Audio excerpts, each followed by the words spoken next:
kasih setiamu nyata bagiku. Hikmat kebajikan tersedia bagiku. Sebab Allah sanggup limpahkan segalanya, dan anugerahnya sangat besar bagiku. Aku diberkati, aku dilimpahi, karena Allah sanggup untuk menyediakan. Aku diberkati, aku dilimpahi atas sempurna.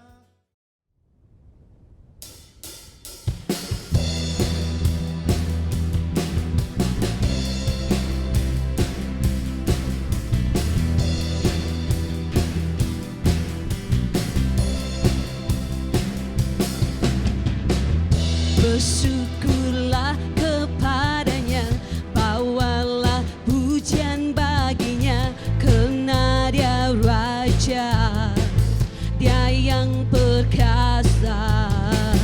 Tuhanlah kekuatanku, mazmur dan keselamatanku, dia penolongku yang beri hidupku.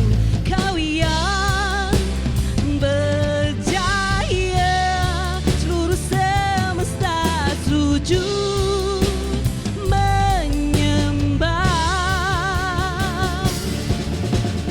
Agunglah kebangkitanmu, mujizat telah terjadi. Junjung kasih anugerahmu, kekal teguh dan mulia. Masyhurlah perbuatanmu, kau penyelamat hidupku. Kasih-Mu tiada tara, berkata kau Tuhan, oh Rajaku. Oh.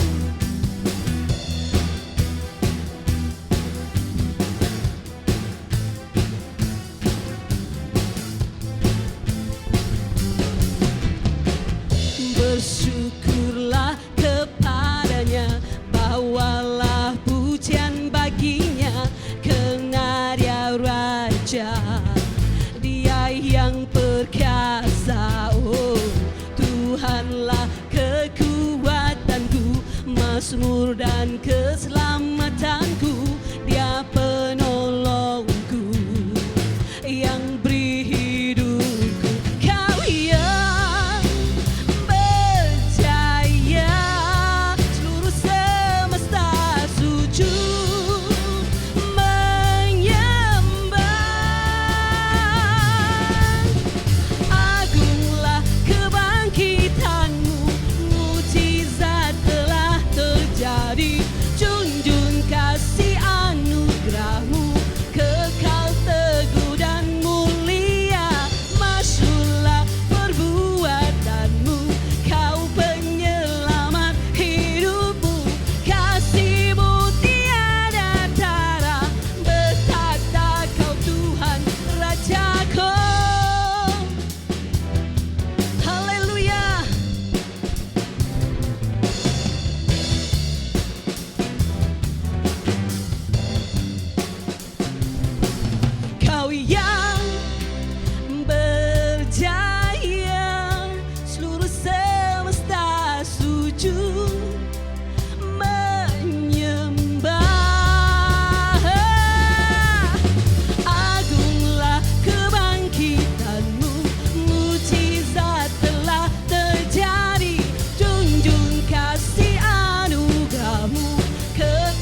Tuhan, Engkau sempurna bagi kami dalam rencana-Mu dan karya-Mu dalam kehidupan kami.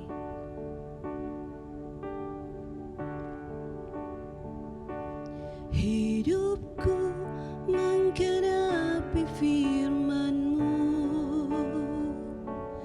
tanda mujizat sertai tiap langkahku. Kau bersamaku, di dalamku, jadi bukti kebesaran-Mu.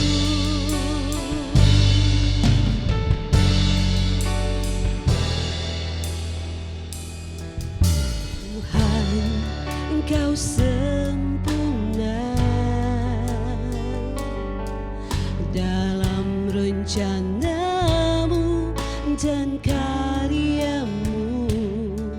Ku serahkan hidupku, murnikan dengan Roh-Mu. Hidupku menggenapi firman-Mu, tanda mujizat sertai tiap langkahku. Kau bersamaku, di dalamku, jadi bukti kebesaran-Mu.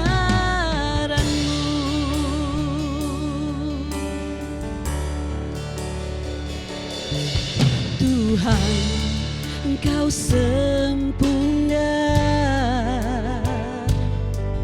dalam rencana-Mu dan karya-Mu. Ku serahkan hidupku, murnikan dengan Roh-Mu. Hidupku menggenapi firman-Mu, tanda mujizat sertai tiap langkahku. Kau bersamaku, di dalamku, jadi bukti kebesaran-Mu.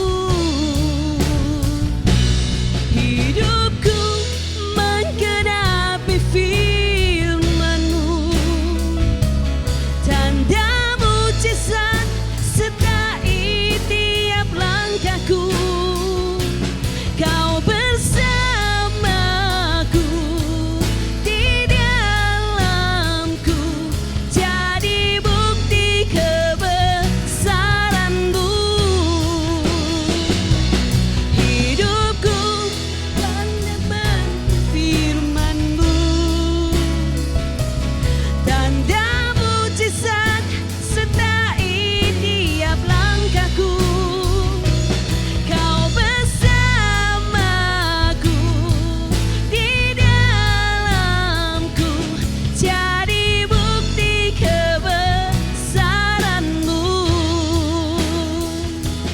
Kau bersamaku,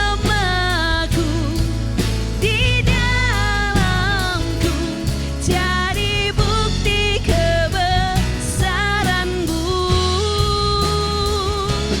Jadi bukti kebesaran-Mu. Haleluya. Oh, haleluya Tuhan.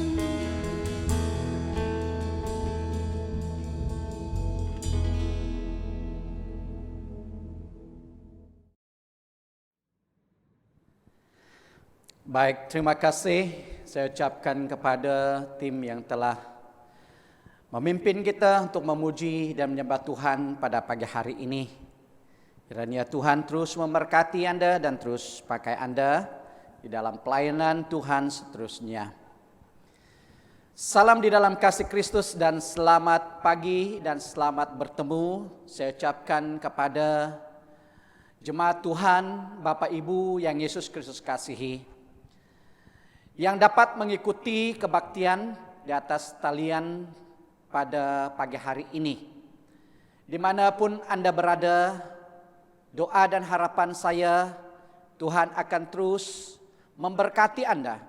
Di dalam kita beribadah bersama, di dalam kita memuji dan menyembah Tuhan dan berdoa bersama, Allah yang Maha Hadir akan terus memberkati dan memimpin serta melindungi kita. Jadi Bapak Ibu, pada pagi hari ini saya ingin membawa kita melihat firman Tuhan yang telah saya ambil daripada kitab Ayub pasal yang ke-23. Saya akan membaca untuk kita dari ayat yang ke-10 sampai ayat yang ke-17. Ayub pasal yang ke-23 ayat yang ke-10 sampai ayat yang ke-17, dan kita boleh baca seluruh pasal ini, tetapi saya membaca mula daripada ayat yang ke-10. Merupakan jawaban Ayub kepada temannya Elifaz setelah dia mendengar apa yang dikatakan oleh kawannya Elifaz itu, maka ia menjawab daripada ayat yang ke-10. Firman Tuhan berkata, "Namun Allah tahu setiap langkahku. Jika aku diuji, terbukti kemurnian hatiku. Aku mengikut jalannya dengan setia. Aku tidak menyimpang dari jalan yang ditentukannya. Perintah-perintah Allah selalu kutaati. Aku menurut kehendaknya, bukan kehendakku sendiri." Ayat 13, Allah tidak pernah berubah dan tiada yang dapat menentang dia. Dia melakukan apa yang dikehendakinya. Dia akan menjalankan rencangannya untuk diriku, dan banyak lagi rencangannya selain itu. Karena takut akan dia, gemetarlah aku. Semakin aku pikirkan semua itu, semakin takutlah aku. Allah yang Maha Kuasa telah mematahkan semangatku. Aku takut karena Allah dan bukan karena kegelapan. Walaupun kegelapan mengelilingi aku dan menutupi wajahku. Bapak, Ibu, Saudara-saudari, inilah bagian firman Tuhan yang ingin saya kongsikan untuk kita bersama pada pagi hari ini. Sedikit berkenaan dengan kitab Ayub ini. Kitab Ayub mengisahkan seorang yang baik budinya, yang mengalami malapetaka yang sangat dahsyat.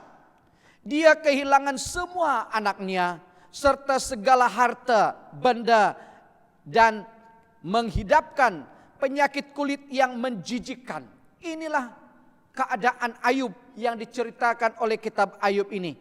Jadi dalam 3 seri dialog yang berbentuk puisi, penulis menggambarkan cara Ayub dan sahabat-sahabatnya menanggapi malapetaka itu. Cara Allah memperlakukan manusia menjadi pokok utama dalam dialog itu. Akhirnya Allah sendiri menyatakan dirinya kepada Ayub. Sebab Ayub menjelaskan penderitaan Ayub dari segi pandangan agama yang tradisional, yaitu adalah sahabat-sahabat Ayub.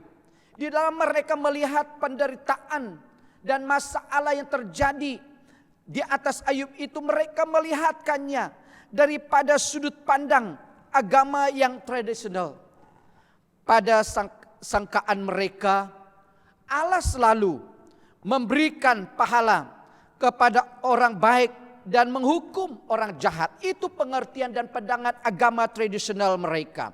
Oleh itu mereka berpikir bahwa penderitaan yang Ayub tentulah akibat dosanya sendiri. Tetapi bagi Ayub, penderitaan itu terlalu cetek. Pendapat mereka itu bagi Ayub merupakan satu pendapat yang sangat cetek. Tidak sewajarnya dia dijatuhi hukuman yang kejam. Itu karena dia seorang yang sangat baik dan jujur. Kalau kita melihat dalam ayat bacaan kita tadi, Ayub sendiri menjawab apa yang dikatakan oleh temannya tadi itu. Dia tidak paham sebab Allah mengizinkan musibah yang sedahsyat itu menimpa orang seperti dirinya. Dan dengan berani dia mencabar Allah. Ini tindakan Ayub. Ayub tidak kehilangan kepercayaan kepada Allah sekalipun dia tidak memahami mengapa hal itu terjadi.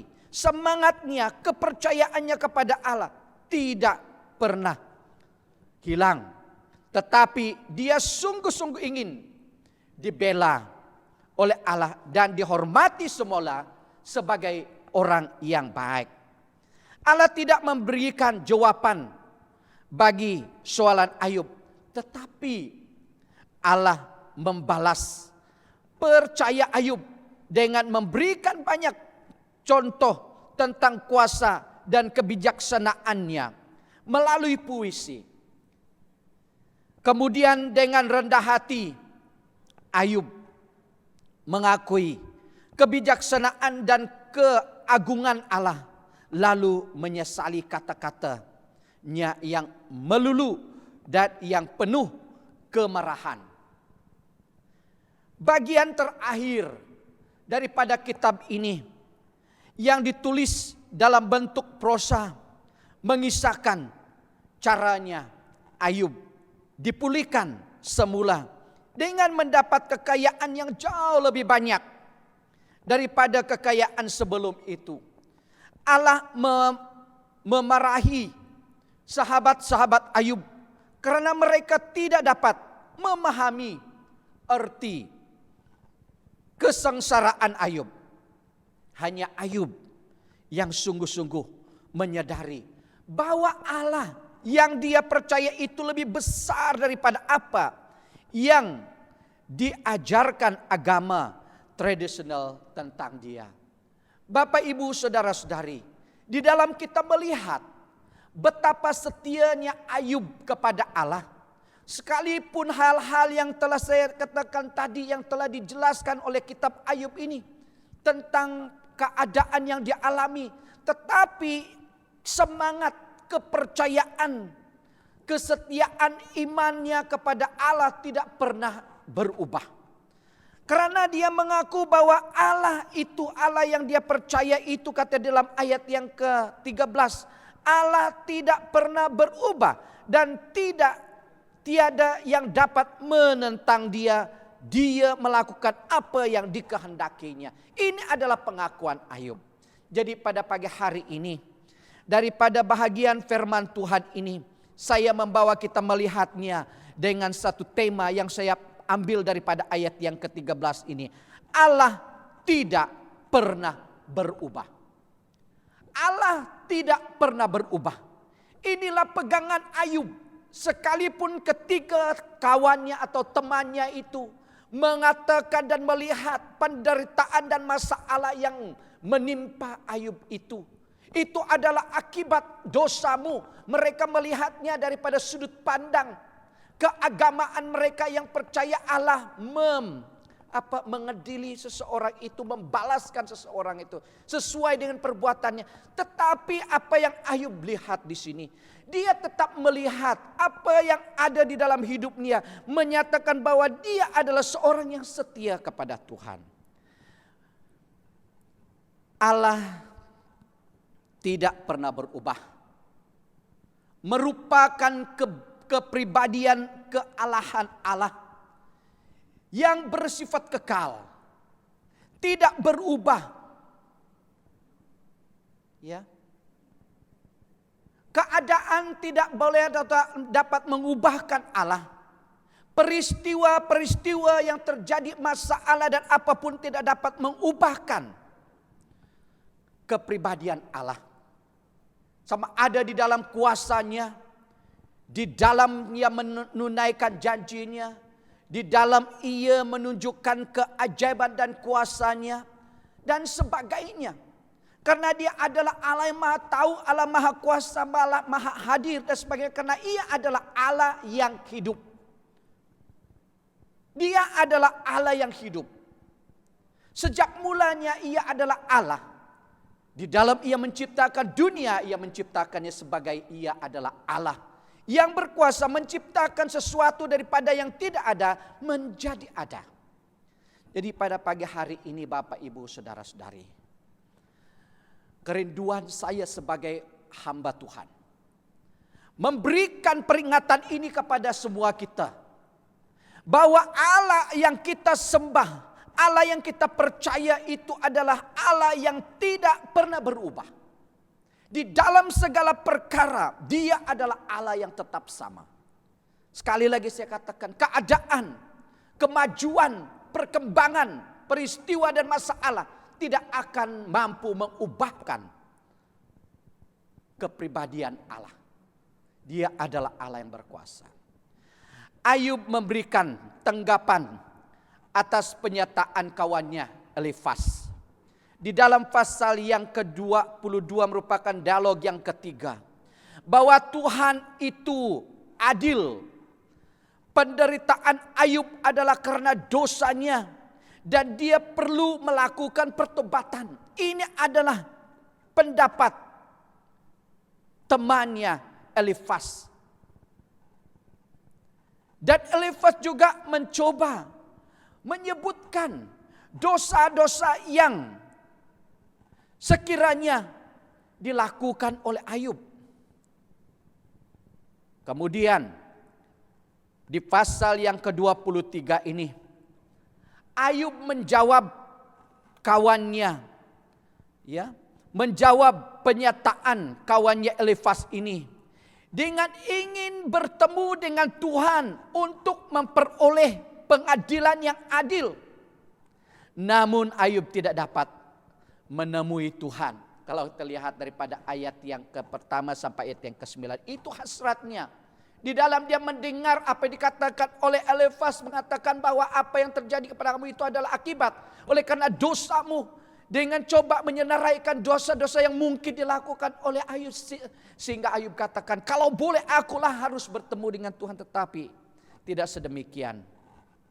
Artinya Bapak Ibu, di sini Ayub siap berjumpa dengan Tuhan.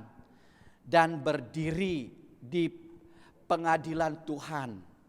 Untuk membuktikan bahwa dosa-dosa yang disebut oleh Elifas itu tidaklah benar. Maka selanjutnya dalam nas pembacaan kita pada pagi hari ini, Ayub menyatakan bahwa dirinya siap diuji dan diselidiki oleh Tuhan sendiri. Itu yang diungkapkan di dalam ayat yang ke-10 di mana Ayub berkata, namun Allah tahu setiap langkahku, jika aku diuji terbukti kemurnian hatiku. Bapak Ibu Saudara-saudari, Ayub mengungkapkan imannya bahwa Tuhan adalah Maha Tahu. Kalau kita lihat pengertian tahu di sini merupakan satu kata yang di dalamnya dia katakan bukan saja hanya sekedar tahu, tetapi Tuhan setuju tentang kepribadian Ayub.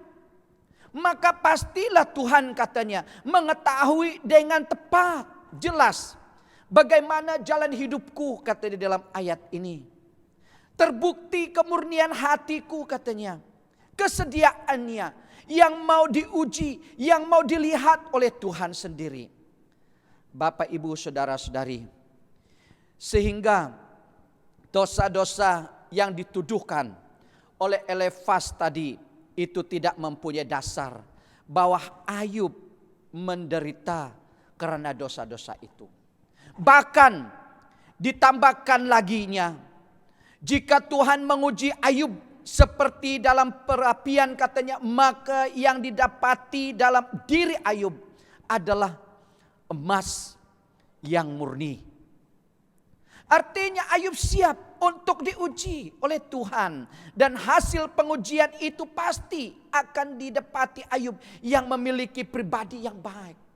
Betapa Ayub yakin bahwa dia adalah seorang pribadi yang berkenan kepada Tuhan. Ya, kalau kita lihat di dalam ayat yang ke-11 dan 12 di sini,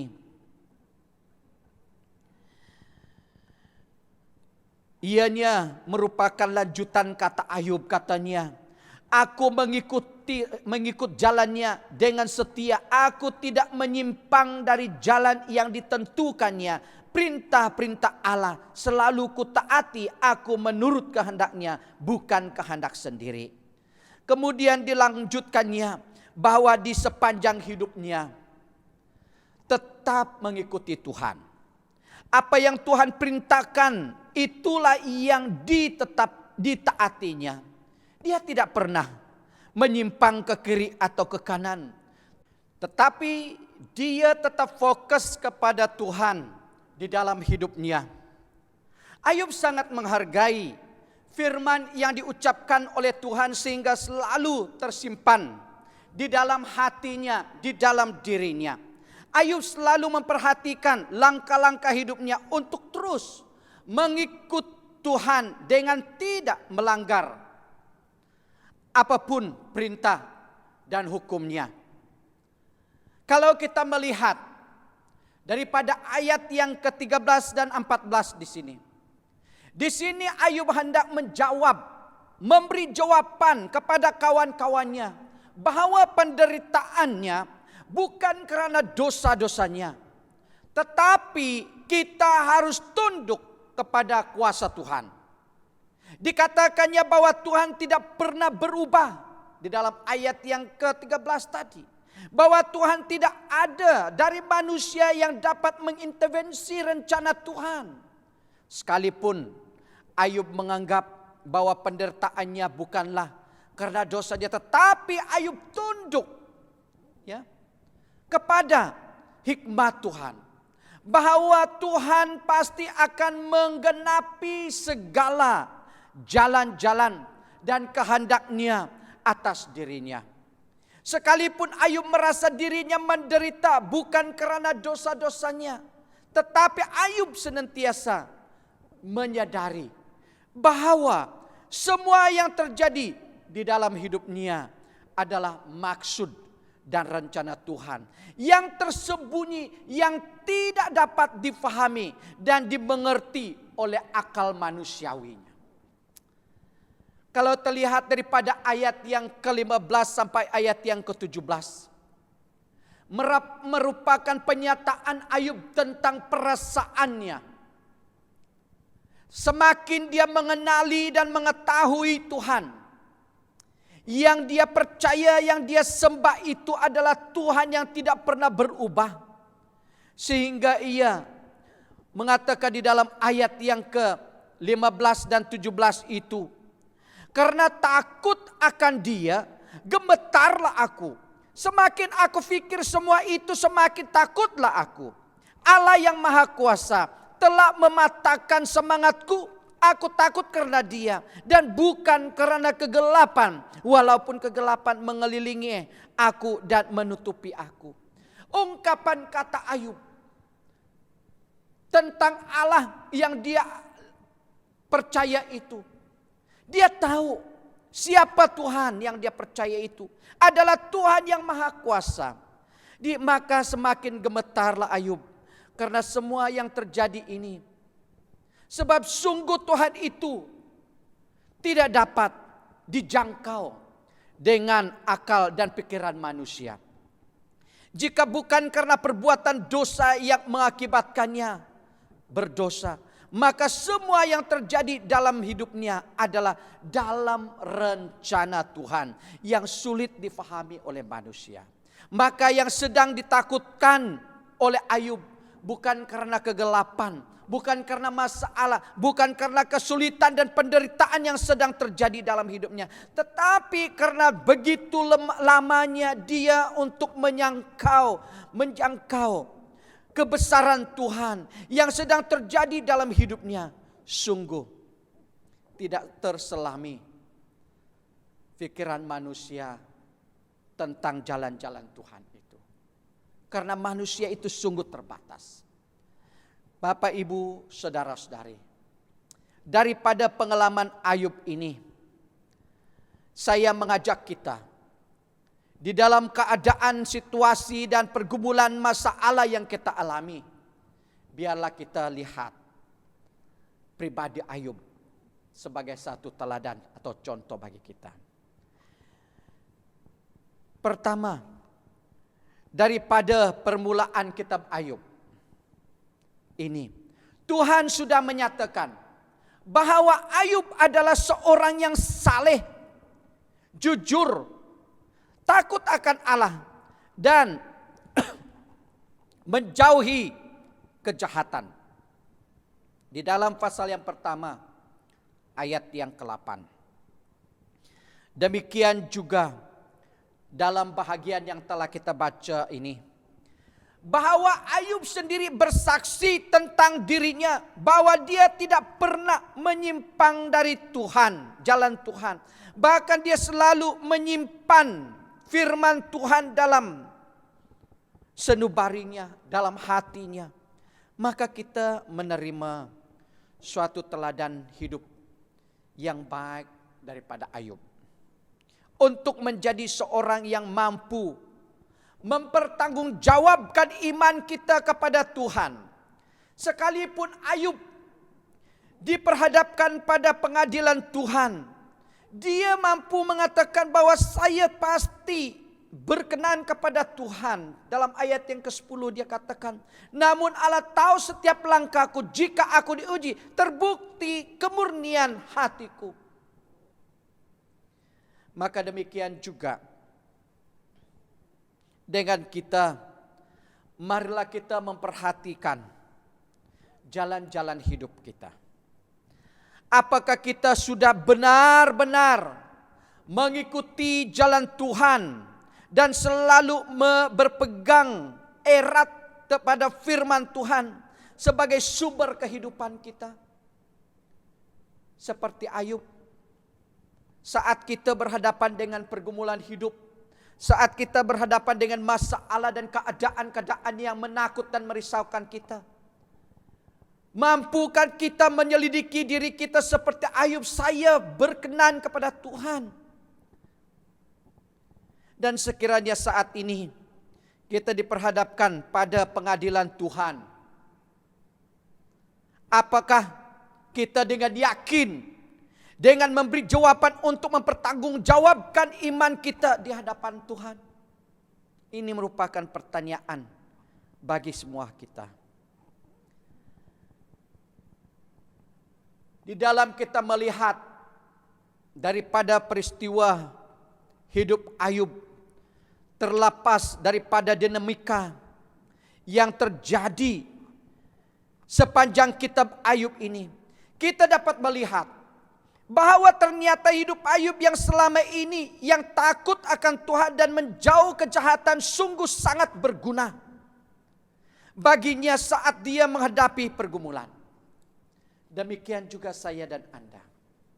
Hidup kita tetap berpegang teguh dan beriman kepada Tuhan dan percaya kepada Tuhan, itu tidak sia-sia. Itulah yang memampukan kita untuk berhadapan dengan kesulitan hidup dan masalah hidup, dan menerima kemenangan daripada Tuhan seperti Ayub alami.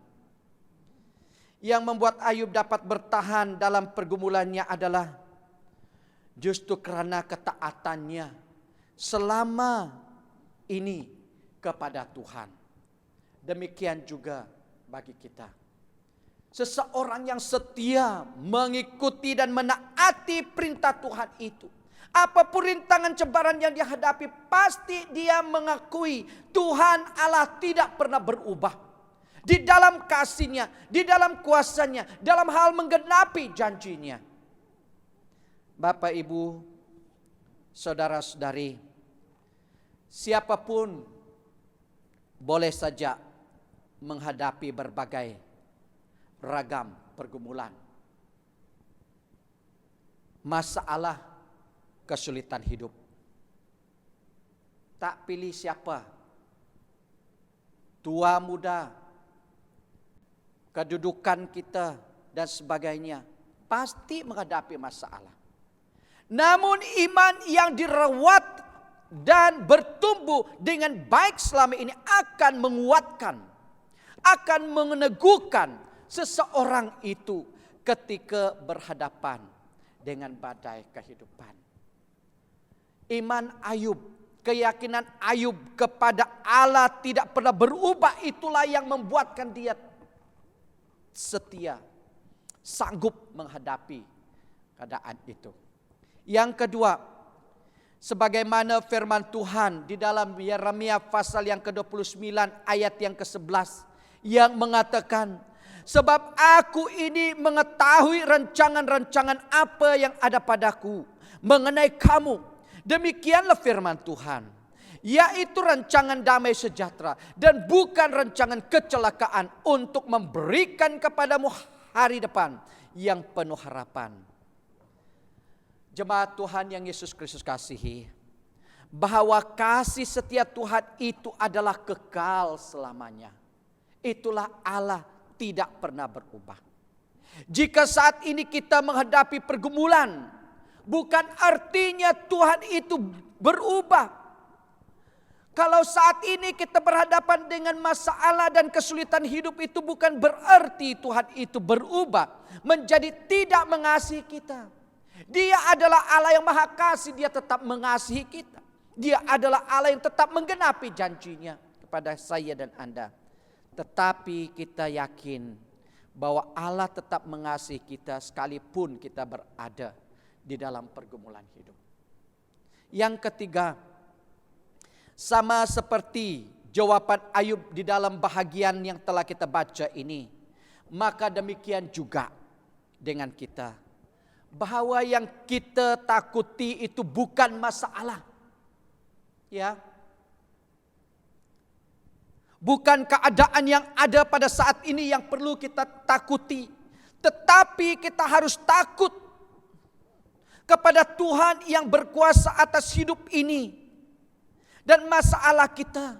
Dia yang maha kuasa, dia yang berkuasa di atas segala-galanya. Maka itulah kita harus takut kepada di mana Ayub katakan, dia tidak takut akan kegelapan, sekalipun kegelapan itu sedang menyelumupinya, menutupi wajahnya, tetapi dia takut kepada Tuhan. Jika kita menghadapi masalah, maka janganlah melihat dan menghitung-hitung besarnya masalah yang kita hadapi, tetapi biarlah kita melihat kepada Tuhan yang sanggup dan dapat menolong kita keluar daripada masalah itu. Itulah yang dilakukan oleh Ayub. Sekalipun kawannya katakan, oh kamu ini menerima dan ditimpakan oleh penyakit dan masalah ini karena mungkin perbuatan dosa. Tetapi Ayub berkata, Allah tahu dia adalah Allah yang tidak pernah berubah.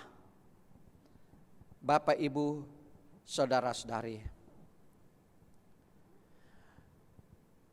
sebagai manusia memang kita seringkali merasa dan menganggap mustahil untuk lepas daripada masalah yang kita hadapi. Mustahil pandemi COVID-19 ini akan lenyap. Itu adalah ungkapan atau tanggapan manusia. Tetapi jika kita memandang Tuhan dan datang kepadanya dengan penuh kerendahan hati di dalam doa kita, maka tidak ada yang mustahil bagi Tuhan. Apapun masalahmu yang kamu anggap begitu besar, yang sukar dan sulit dan tak dapat kamu hadapi dan selesai, datanglah kepada Tuhan. Rendahkan dirimu, serahkan hidupmu. Karena bagi Tuhan tidak ada yang mustahil. Karena Dia adalah Allah yang tidak pernah berubah. Dia tetap Allah yang hidup, Allah yang maha kuasa, kata Ayub di sini. Maka itu datanglah kepada Tuhan. Karena itu Bapak, Ibu, saudara-saudari, sebagai orang-orang yang percaya kepada Tuhan, biarlah kita tetap berpegang teguh kepada firman Tuhan. Akui dan sadarilah Allah yang kita sembah adalah Allah yang hidup, Allah yang tidak pernah berubah. Keadaan tidak mampu mengubahkan Dia. Masalah tidak mampu mengubahkan kedudukan Allah, keberadaan Allah, kekuasaan Allah. Dia tetap berada. Dahulu, sekarang, untuk selama-lamanya. Amin. Sekian firman Tuhan. Mari kita berdoa. Haleluya. Terpujilah namamu ya Allah Bapa kami yang sangat baik. Bapa yang mengasihi kami. Bapa yang setia. Bapa yang sangat memperdulikan kami. Pada pagi hari ini ya Tuhan, kami telah melihat keberadaan-Mu yang telah terjadi di dalam pribadi seorang hamba-Mu Ayub. Sekalipun dia ditimpa oleh malapetaka di dalam kehidupan rumah tangganya, segala-galanya hilang lenyap, bahkan dirinya sendiri disentuh oleh penyakit kulit yang sangat teruk. Datangnya kawan-kawannya juga mengungkapkan kata-kata yang coba melemahkan semangat Ayub dan menyatakan keadaan yang dihadapi itu adalah akibat daripada perbuatan dosanya. Tetapi sebagai orang yang percaya kepada Engkau, setia kepada firman, berpegang teguh kepada firman-Mu Tuhan, maka ia tidak pernah berubah di dalam iman percayanya. Pada pagi hari ini ya Tuhan, ia mengungkapkan Tuhan yang dia percaya itu adalah Tuhan yang tidak pernah berubah. Inilah doa dan kerinduan kami pada pagi hari ini. Hamba-Mu berdoa menempatkan jemaat-Mu yang telah mendengarkan firman-Mu pada pagi hari ini. Engkau Allah yang Maha tahu mengenal setiap pribadi mereka. Apapun pergumulan dan masalah dan kesusahan dan kesulitan hidup mereka. Biarlah firman-Mu ini menguatkan mereka, memimpin, membimbing mereka. Berbicara kepada Engkau, menyatakan Engkau adalah Allah-Ku yang tak pernah berubah. Bapa Surgawi, Engkau punya rancangan yang sangat indah buat kami. Apapun keadaan yang kami lewati merupakan cobaan dan kesulitan dan sebagainya, tapi semua itu tidak boleh menggagalkan rencana Allah yang sangat mulia, sangat indah itu. Dan itu terjadi dalam kehidupan Ayub. Akhir daripada Ayub, kehidupan Ayub itu melewati segalanya, bahwa keajaiban Tuhan dinyatakan. Dia menerima berkat yang berlipat ganda daripada apa yang hilang daripada dia. Demikian juga iman dan harapan kami ya Tuhan. Berkati jemaat-Mu. Biarlah kami mengenal kehendak rencana Tuhan itu dengan jelas dalam kehidupan kami. Bukan melihat kepada masalah pergumulan dan kesulitan hidup itu. Dan mampukanlah kami Tuhan untuk memandang dan melihat kepadamu ya Tuhan. Pada pagi hari ini ya Tuhan, hamba-Mu berdoa. Menempatkan jemaat-Mu sekali lagi ke dalam tangan-Mu. Biarlah Engkau menanggung dan membungkusi setiap pribadi kami. Di dalam hidup kami di hari, minggu, dan bulan yang akan datang ini. Engkau adalah Tuhan yang tidak pernah berubah. Akan terus membungkusi kami dan menaungi kami di dalam kuasa dan darah-Mu. Dan menjauhkan kami dari segala serangan iblis, bahkan dijauhkan daripada jangkitan kuman COVID-19 ini. Terima kasih Bapa. Engkau terus memberkati jemaat-Mu di dalam keperluan harian mereka, usaha pekerjaan mereka. Terima kasih atas berkat-berkat yang Tuhan berikan kepada mereka dalam beberapa hari, minggu, dan bulan yang telah lalu ini. Sehingga mereka dapat memberikan persembahan mereka dalam beberapa waktu ini. Engkau berkati mereka. Terima kasih Tuhan. Terima kasih Bapa. Atas pimpinan dan penyertaan-Mu di dalam ibadah kami pada pagi hari ini. Berkat damai sejahtera, berkat sukacita, berkat penyertaan Roh Kudus akan menyertai jemaat Tuhan dari sekarang sampai selama-lamanya. Inilah doa hamba-Mu. Dalam nama Yesus Kristus kami berdoa atas semua ini. Amin. Amin. Baik, sekian firman Tuhan yang ingin saya kongsikan untuk kita pada pagi hari ini. Baik, sebelum kita akhiri acara kebaktian kita dengarkan berita sidang untuk hari ini. Silakan.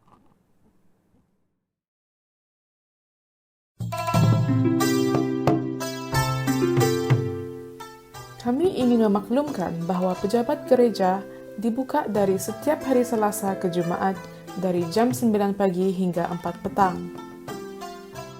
Dimanapun kita berada, marilah kita sama-sama berdoa untuk keadaan masa sekarang, untuk jemaat Tuhan, perlindungan dan keperluan masing-masing. Persepuluhan dan persembahan boleh diberi melalui cek deposit tunai, dan online banking ke akaun gereja kita. Butiran bank gereja adalah seperti berikut.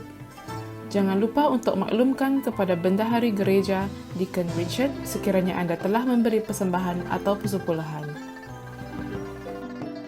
Kami di BEM Pelita ingin mengucapkan selamat hari jadi kepada mereka yang menyambut pada bulan ini. Kami berdoa semoga Tuhan sentiasa memberkati anda dan keluarga anda.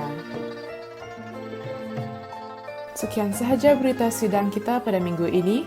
Jumpa lagi minggu depan.